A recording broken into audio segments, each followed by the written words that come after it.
ஆளுநருக்கு அனுப்பப்பட்ட மசோதா நிறுத்தி வைக்கப்பட்ட விவகாரத்துல உச்சநீதிமன்றத்துல தமிழக அரசு தொடர்ந்த வழக்குல 10 மசோதாக்களுக்கும் ஒப்புதல் கொடுத்திருக்கு உச்சநீதிமன்றம். மேலும் அந்த மசோதாவில் குறிப்பிடத்தக்கது பல்கலைக்கழகத்திற்கான ஆளுநர் இனிமே முதலமைச்சர் அப்படின்றத வேந்தர் வேந்தர் இனிமே முதலமைச்சர் தான் அப்படின்றாங்க.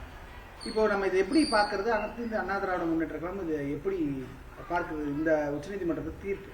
இல்லை, உச்சநீதிமன்ற தீர்ப்பை நாம் தலைவணங்கி ஏற்கத்தான் வேண்டும். எல்லா நீதிமன்றங்களை விட உச்ச நீதிமன்றம் தலையாய நீதிமன்றம், தலைமை நீதிமன்றம். நீதிமன்றத்தினுடைய கருத்து அரசியல் சாசனத்தின் அடிப்படையில் வழங்கப்படுகிறது. ஆகவே நாம் ஏற்றுக்கொள்ள வேண்டும். அப்படி அந்த கருத்து மறுப்பு தெரிவித்தால் நாம் மேல்முறையீடு செல்லலாம். ஆனால் மேல்முறையீடு செல்வதற்கு இதற்கு வழியில்லை என்றும் சொல்கிறார். ஏற்கனவே 1991 புரட்சி தலைவி அம்மா முதலமைச்சராக இருக்கிற போது அப்போது ஆளுநராக இருந்தவர் சென்னாரெட்டி அவர்கள்.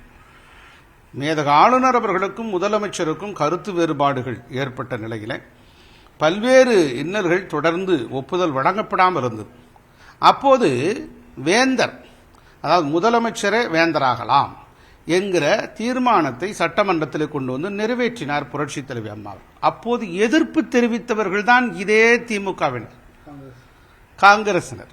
அப்போது எதிர்ப்பு தெரிவித்ததுதான் மறைந்த திரு கருணாநிதி அவர்கள்.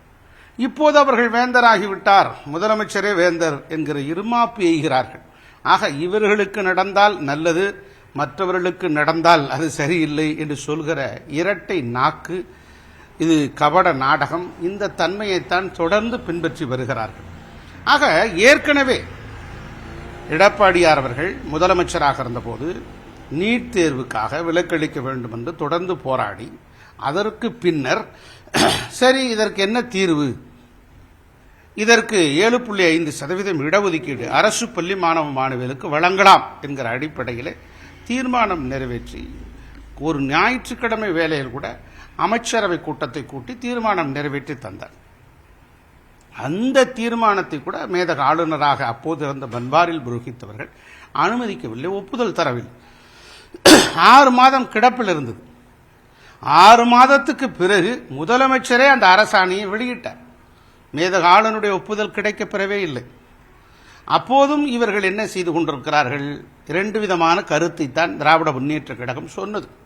ஆக ஒரு தனக்கு வந்தால் ஒரு நியாயம், மற்றவர்களுக்கு வந்தால் வேறு மாதிரி என்கிற போக்கு திராவிட முன்னேற்ற கழகம் ஆரம்ப காலகட்டத்தில் இருந்து பின்பற்றி வருவது ஒரு ஜனநாயக மரபல்ல என்பதுதான் எங்களுடைய கருத்து.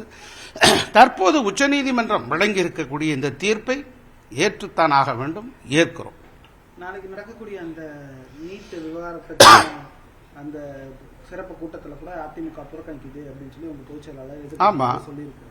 அது எப்படி? நீட் தேர்வு என்பது கபட நாடகம். இந்த நடந்து முடிந்த சட்டமன்ற தேர்தல் கடத்திலே 4 வருடங்களுக்கு முன்பாக இன்று துணை முதலமைச்சராக இருக்கிற திரு உதயநிதி அவர்கள் ஊராக போனார், எல்லா ஊர்களுக்கும் போனார். நீட் தேர்வு ரகசியம் எங்களுக்கு தெரியும், அண்ணா திராவிட முன்னேற்ற கழகத்துக்கு தெரியாது, எப்படி அதை ரத்து செய்ய வேண்டும் என்று தெரியும் என்று ஒரு குழந்தைத்தனமான, ஒரு சிறுபிள்ளைத்தனமான ஒரு பதிலை ஊரகத்துக்கு சொல்லிவிட்டு போனார். ஒரு அனிதா என்கிற ஒரு மாணவியினுடைய மரணத்தை வைத்து அரசியல் செய்தவர்கள் எத்தனையோ அனிதாக்கள் இறந்திருக்கிறார்கள்.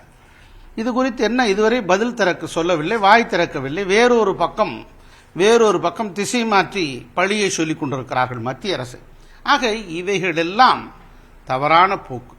ஆக நீட் தேர்வு ரகசியம் என்னவென்று இதுவரை சொல்லாமலே இனி 1 வருடம் தான் இருக்கிறது, 10-11 மாதங்கள் தான் இருக்கிறது.